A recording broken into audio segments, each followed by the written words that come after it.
je m'appelle Martine de Pablos. J'aurai 70 ans au mois de novembre. Je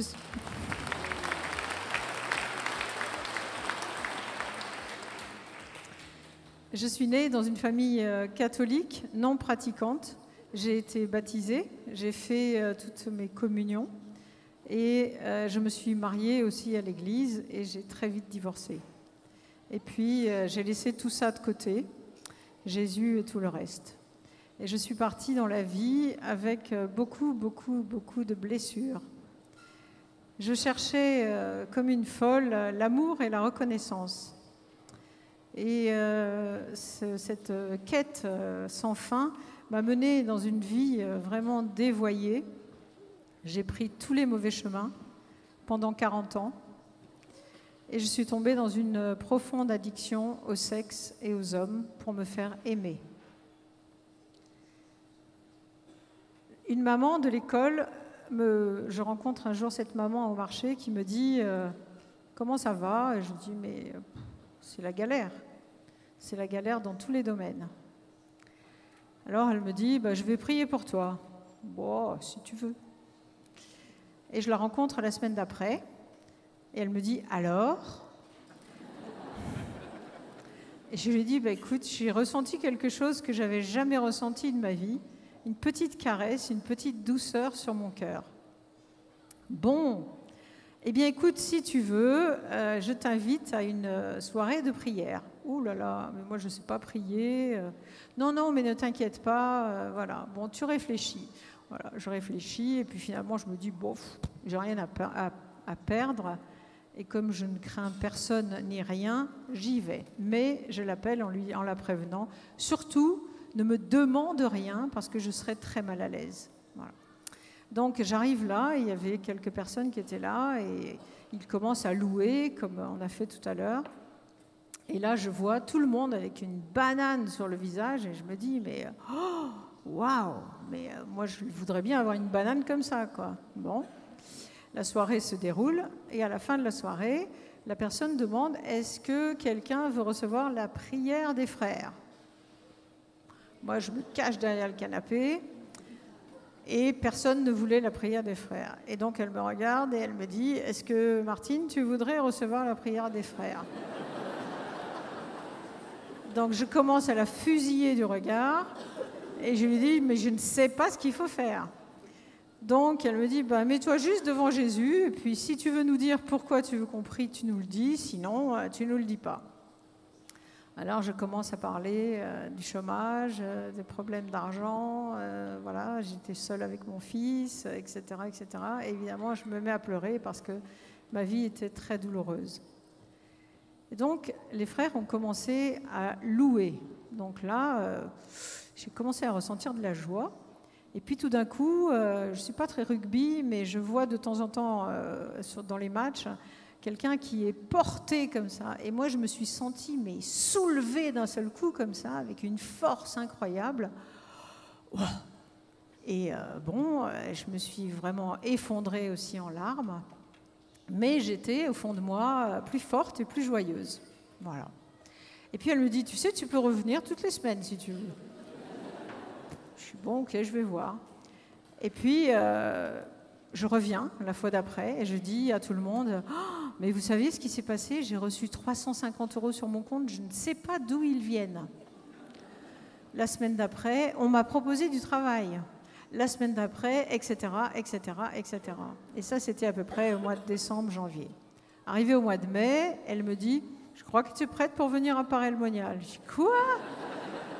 Paray-le-Monial ? Je dis, tu m'aurais dit Lourdes à la limite, mais Paray-le-Monial, c'est quoi ?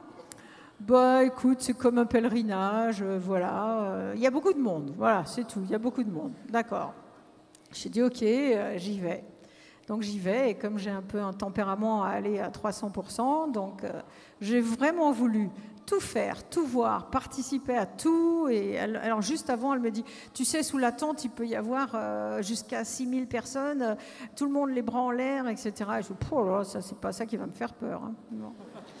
Donc j'arrive effectivement à Paray-le-Monial, j'arrive à la porte de la tente et je vois tous ces gens, les bras en l'air et encore la banane. Et je me dis, mais non, mais moi, il faut que je plonge là, vraiment, je la veux la banane. Donc je rentre et puis je me mets comme ça à côté de quelqu'un qui me prête un petit livre et hop, je commence à essayer de chanter, je ne connaissais pas, mais voilà. Et puis voilà, donc j'ai tout vu, tout entendu.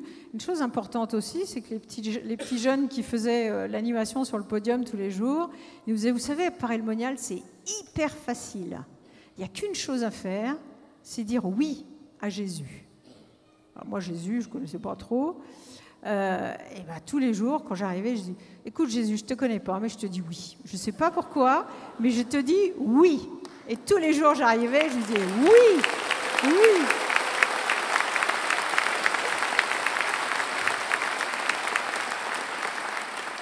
Voilà, donc j'ai commencé à aller à l'adoration, j'ai assisté aux messes, etc., etc. Arrive le soir, comme ce soir, la veillée miséricorde. Et donc le mari de cette personne m'accompagne et on arrive un petit peu en retard. Et moi, je déteste quand j'arrive quelque part où je ne connais pas, voilà. Donc du coup, j'arrive et il me dépose et je vois que tout le monde est déjà assis avec un lumignon à la main. Et je me dis, mince, moi, je n'ai pas de lumignon. Voilà, bon, je vais m'asseoir. 2 minutes après, la personne qui était devant moi se retourne et me dit, est-ce que je peux vous donner mon lumignon? Parce qu'en fait, je dois partir en service. Et là, elle me donne ce lumignon. Et ce lumignon est venu vraiment éclairer mon cœur. J'ai vu mon cœur s'éclairer. Voilà. Bon. Et le prêtre sort et nous dit, voilà, vous avez une multitude de prêtres autour de vous. Vous pouvez donc aller vous confesser. Moi, je me dis, je n'ai pas tué, je n'ai pas volé, j'ai rien à dire, donc j'y vais pas. Voilà. Et le prêtre revient. Et il dit, pour ceux qui sont à court d'idées, je vais vous faire une petite liste.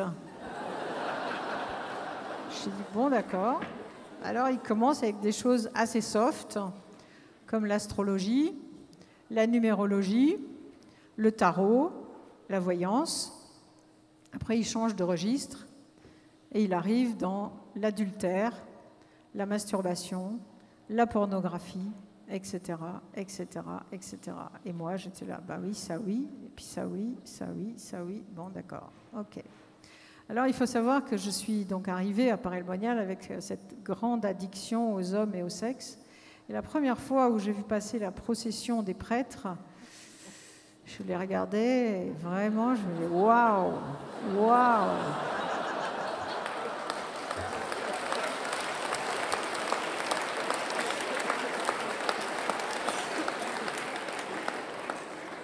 Et donc, j'avais repéré un prêtre, un beau prêtre. Et je me suis dit, bon, bah, je vais aller le voir, lui, parce que quand même, il est beau, ça aidera, quoi. Voilà. Donc, je me mets dans une file. La dame devant moi va vers le prêtre. Et puis, j'étais là, voilà.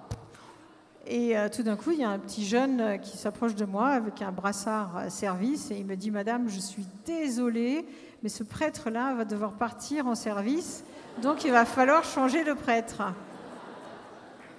Et là, je regarde au ciel et je dis, mais Jésus, mais comment tu sais ce qui est dans ma tête et dans mon cœur?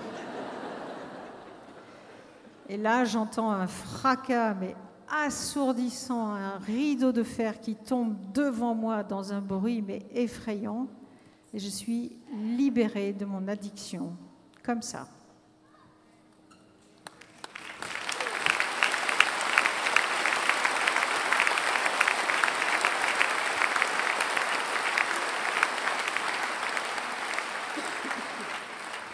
Du coup, un peu secouée, je me dirige vers un autre prêtre. Je ne sais pas s'il était blond, brun, je ne l'ai absolument pas vu.